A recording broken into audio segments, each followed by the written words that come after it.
કયું ગામ અને શું નામ અને શું આંદોલનમાં બેઠા છો? ગામ જૂના દેવળિયા, મારું નામ વિનોદભાઈ અઘારા। અમારી માંગ તો એક જ છે કે જે સરકારે આ પરિપત્ર બહાર પાડ્યો છે એ અમને દરેક ગામવાળાને અમાન્ય છે અને જેતપર સાવણીમાં પ્રતિક ઉપવાસ માટે થઈ અને અમારા બે ગામના લોકો જૂના દેવળિયા અને નવા દેવળિયાના અને આ ઉપવાસ સાવરણી કન્ટિન્યુ ચાલુ રાખવા માટે અને અમને ખાસ તો અસંતોષ તો એ બાબતનો છે કે જે સરકારે પરિપત્ર બહાર પાડ્યો એમાં અમારી માંગ સંતોષાતી નથી। એનું કારણ છે કે અમારો વિસ્તાર બધો પીત એરિયા, બીજો ઔદ્યોગિક વિસ્તાર છે હોવાના કારણે અમારી જમીન વેલ્યુ બહુ ઊંચી છે। જૂની જંત્રી પ્રમાણેનો જો આ ગવર્મેન્ટે પરિપત્ર બહાર જે પાડ્યો એ અમને અમાન્ય છે। એના માટે થઈને અમે પ્રતિક ઉપવાસ ઉપર બેસવા માટે થઈ અને દરેક ગામના ખેડૂતો અહીં કણે હાજર છે અને જેતપર સાવણીને પૂરેપૂરો સપોર્ટ આપી છે। તમારા ગામના કેટલા ખેડૂતો આજે અમારા ગામના 80 થી 90 ખેડૂતો અત્યારે આવ્યા છે અને નવા દેવળિયાના અલગ અને ગોકુળિયા ગામથી પણ ખેડૂતો આવી રહ્યા છે। પ્રતિક ઉપવાસ પર કેટલા ખેડૂતો? પ્રતિક ઉપવાસ પર 11 ખેડૂતો બેઠા છે અને 15 મહિલાઓ બેઠી છે। કાલે રેવન્યુ તલાટી આવ્યા હતા એમઆરસીની કમિટીમાં, શા માટે ના પાડો? અમે જે કલેક્ટર સાહેબને આવેદન આપી આવ્યા છીએ અમારી જે માંગ છે એને લઈને, છતાં પણ તે લોકો પરાણે તલાટીશ્રીઓને, મામલતદારશ્રીઓને દબાણ કરે છે કે તમે જઈ એમઆરસી કમિટીની રચના માટે ગામડે ગામડે જાઓ।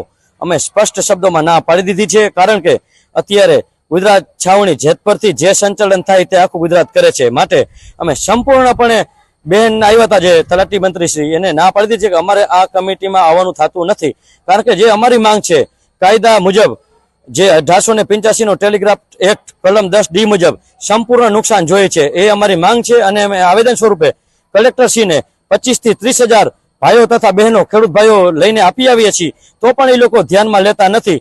તો અમારી જ્યાં લગી માંગ નહીં સંતોષાય ત્યાં લગી આ છાવણી ચાલુ રહેશે।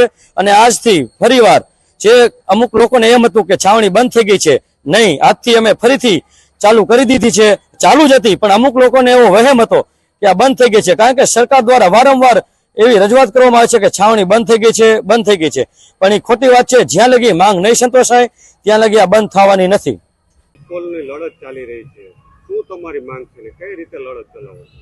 વીજપોલની લડતમાં અમારી માંગ, સરકારે જે પરિપત્ર બહાર પાડ્યો એ અમને માન્ય નથી, એના વિરોધમાં અમારી લડત હજી ચાલુ છે। જે પરિપત્ર રહ્યો એ ક્યાંય કોઈ, અમે લેટરપેડ ઉપર પંચાયતમાંથી લખીને જ ના પાડી દીધી, છતાંય સરકાર કલેક્ટરના આદેશથી તલાટીને મૂકી અને એમઆરસીની કમિટીની રચના કરવા આગળ મોકલે છે, જે અમને મંજૂર નથી।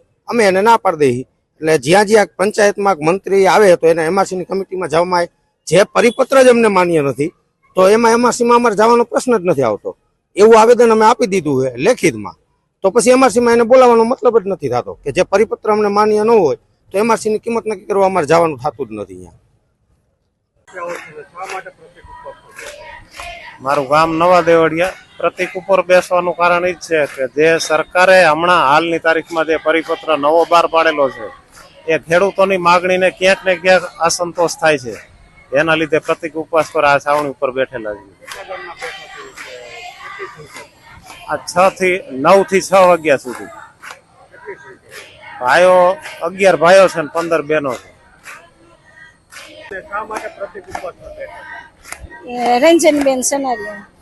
પ્રતિક ઉપવાસમાં અમારે પૂરતું વળતર જોઈએ છે તે માટે બેઠા છીએ અમે। 15 સંખ્યા છે। ચાલવાનું છે, હજી ચાલશે જ્યાં સુધી સરકાર અમારે સામું નહીં જોવે ત્યાં સુધી। મારું નામ રાજેશ્રી વરમોરા છે, નવા દેવળિયાથી આવું છું। અને આજે અમે આ પરિપત્ર જે સરકારે જે લોલીપોપ આપ્યો છે ને એનો અમે વિરોધ કરીએ છીએ। અને આ લોલીપોપ નાના છોકરાને અપાય, હવે આ ખેડૂત નાનો છોકરો નથી રહ્યું કે આ લોલીપોપ સ્વીકારી લે એમ।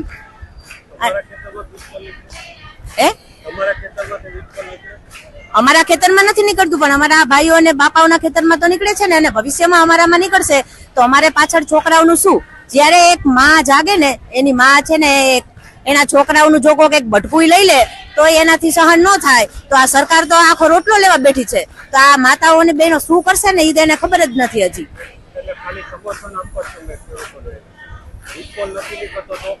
તો પણ આવ્યા છીએ, હા। અને અમે બધા સાથે રહીને હવે તો નારી શક્તિ જાગી ગઈ છે। આ પાર્ટ 3 તો જાજો અઘરો છે, સરકારને કઈ સુધરવું હોય તો સુધરી જાવ બાકી હવે જેમ મહાભારતમાં અન્યાય સામે જેમ લડતા હતા ને લોકો, એમ હવે આ મહાભારતનું યુદ્ધ જેવું થઈ ગયું છે. એટલે વિજય તો સત્યનો જ થશે, એ નક્કી છે.